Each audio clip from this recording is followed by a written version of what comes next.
Okay, so have you ever, like, I don't know, really wanted to just jump into a history book? You know what I mean? Like, really be there. Yeah, totally. Well, that's what we're doing today. Get this, we're diving deep into the Civil War. Awesome. But not the way you might think, right? We're not doing dates and battles and all that. Okay, yeah. We're seeing it through the eyes of, get this, a Tennessean farmer named Virgil Kane. And that's a unique perspective. I'm intrigued. Right.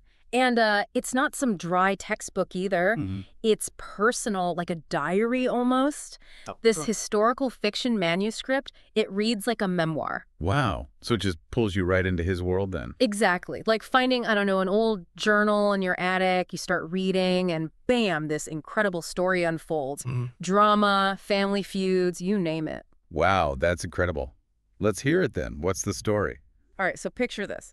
It's the early 1860s, Danville, Tennessee. Virgil describes his family farm like this idyllic life. Hard work, sure, but also love, laughter, Hmm. you know, the good stuff. Sounds peaceful. Oh, Yeah. until, well, we'll get there. But he also talks about these trips he'd take with his mom down to Savannah every winter to sell their tobacco crop. Interesting. So he got a taste of both worlds then. Rural farm life and the bustling city. Exactly. And he talks about how different those two worlds felt. Savannah was like this whirlwind, the pace, the people, even the way they talked, totally different from his slow-paced farm life. Did that have a big impact on him, those trips? Oh, absolutely. I mean, you can see how it shaped his worldview. It's like he's straddling these two different ways of life. On the one hand, there's the traditional, close-knit world of his family farm. But then there's this wider, more diverse perspective he encounters in Savannah. And that tension, that push and pull between those different viewpoints, that's what really drives his story, you know? I can see that. So it's more than just a war story then. It's about family identity. Exactly. And speaking of family, as if things weren't interesting enough, right? Enter Cousin George. Oh, what about Cousin George? Well, George, he's the Yankee from Boston. Yeah. Spends every summer on the farm with Virgil and his brother, Samuel. Oh, I see where this is going. A little north versus south tension right there in the family. You got it. And it wasn't just friendly disagreements over dinner either. These were some serious ideological clashes. I mean, you've got Virgil's pa, Otis salt of the earth farmer, strong believer in states' rights, butting heads with young, idealistic George, who's all about a strong federal government. Talk about a recipe for some lively debates. What were their arguments like? Intense.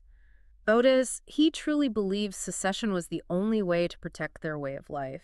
He felt like the Union government was overreaching, a threat to their freedom, their very identity as Southerners. And I imagine George, coming from Boston, had a very different take. Oh, absolutely. George was passionate about a unified nation. He believed in the Constitution, you know, saw it as the supreme law of the land. He truly believed a strong central government was crucial to protect the rights of all citizens. And poor Virgil, caught in the middle. I can only imagine the pressure. Right. Torn between the convictions of his father and the cousin he loved like a brother.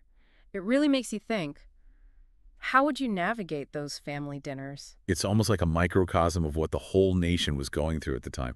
This pressure cooker of emotions ready to boil over. Exactly. And you know it's only a matter of time, and you can just feel it, can't you? Like a storm brewing.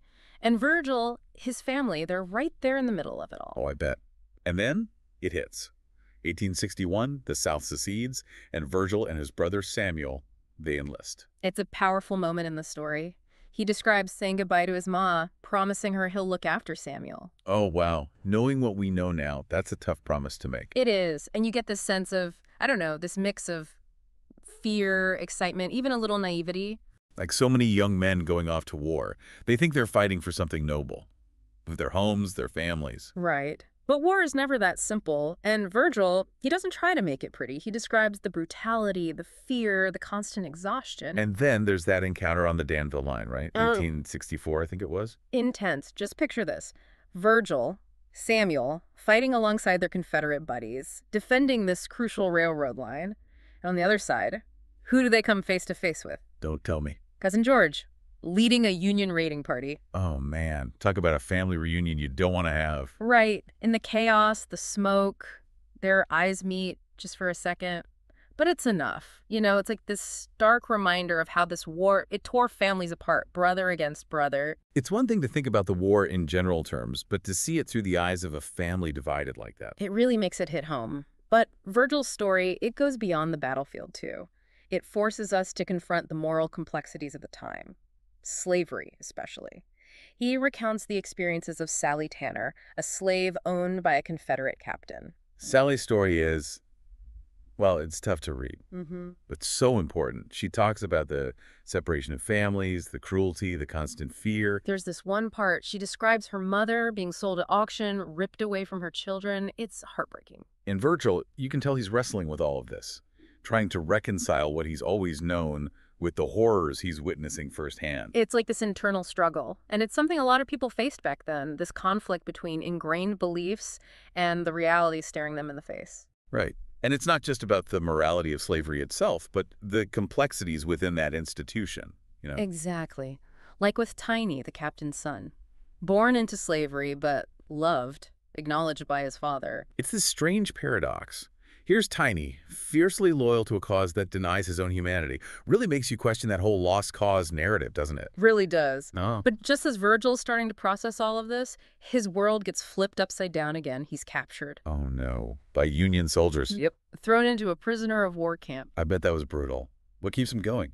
He finds hope in letters from his sweetheart, Emma, back home. She describes the hardships, sure, but also reminds him of what's waiting for him if he can just hold on. Love and hope, powerful motivators. But it doesn't sound easy. Not at all. And then comes the dilemma. A Union general offers him a deal. Information, potentially freedom, but... There's always a but with these things. Right. Is he willing to betray the Confederacy, everything he's fought for, to save himself? Heavy stuff. What does he do? Well, that's where things take an unexpected turn. Virgil chooses to help the Union. Wow. What drives that decision? It's a mix of things, self-preservation, sure, but also this growing disillusionment with the war, with everything he's seen. So there he is, right, making this huge decision. And getting back home, let me tell you, it's not exactly a walk in the park. Yeah, I can only imagine. After years in a prison camp, then to journey home through a war-torn country. Exactly. And he doesn't just see it, he feels it, you know, the devastation, the loss. It really drives home the cost of war for everyone involved on both sides. It's one thing to fight in a war, but to then witness the aftermath, the scars it leaves behind. And it's not just physical, right? The emotional toll, the shattered lives.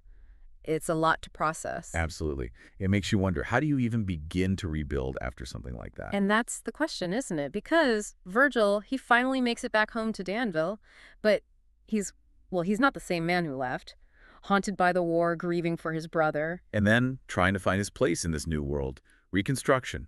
Former slaves navigating freedom. It's a lot to wrap your head around. Definitely.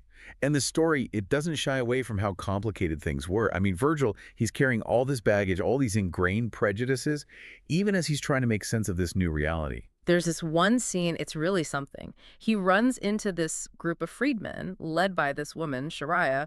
They're looking for work. Oh, wow. That must have been a tense encounter. You can cut the tension with a knife. Yeah. All these unspoken assumptions, judgments. That happened. And here's where it gets interesting. Virgil, he surprises everyone. He offers them work on his farm. Wow. Even though he knows it might not go over well with some folks. Exactly. It's like this turning point, you know? He's choosing to embrace change, even if it's uncomfortable. And that decision, it sparks something. Because pretty soon, Cousin George, he comes back to Danville. Oh, boy. Here we go. That reunion, it's like a powder keg ready to blow. Years of war, the loss they both experienced, fighting on opposite sides. It all comes pouring out, this raw, emotional confrontation. They had to clear the air. Yeah. Get it all out in the open. I think so. It's like this reminder that forgiveness, especially in families, it's messy, takes time. It's not just a switch you flip. It's a process. And sometimes the best way to start healing is to rebuild together, literally. And that's where the barn comes in. Remember that barn I mentioned? Burned down during the war? Yeah, what about it? They rebuild it together. Wow. What a powerful symbol. Taking something broken, destroyed, making it whole again. Exactly. And it's not just about the barn, is it? It's about them. It's about the community. Yeah, it's like this act of collective healing.